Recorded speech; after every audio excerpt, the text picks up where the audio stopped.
नमस्कार दोस्तों। एक दुकानदार था जो 5 रुपए किलो अनाज बेचता था। फिर उसे लगा कि मुझे मुनाफा कुछ कम हो रहा है, तो क्यों ना मैं अनाज का दाम 10 रुपए किलो कर दूं।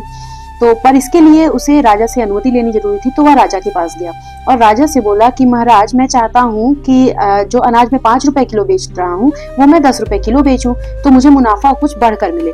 तो राजा बोलता है कि ऐसा करो, तुम अनाज 10 नहीं बल्कि 30 रुपए किलो बेचो। इस पर दुकानदार बोलता है कि महाराज, ऐसे में तो शहर में हाहाकार मच जाएगा।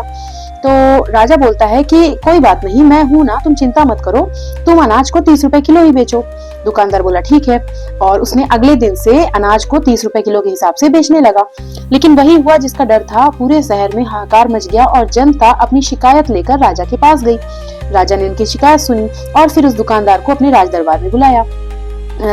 फिर राजा ने उस दुकानदार से बोला कि क्यों, मेरे ये शासन में इस तरह की धांधली तुम्हारी बिल्कुल नहीं चलेगी। तुम 30 रुपए किलो अनाज बेच रहे हो, जनता को परेशान कर रहे हो।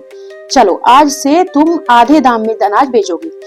बस इतना सुनना था कि सारी जनता जो है वो राजा की जय जयकार करने लगी। अब वही अनाज जो जनता को 5 रुपए किलो मिलता था, अब वो जनता को 15 रुपए किलो मिलेगा। लेकिन फिर भी जनता खुश थी।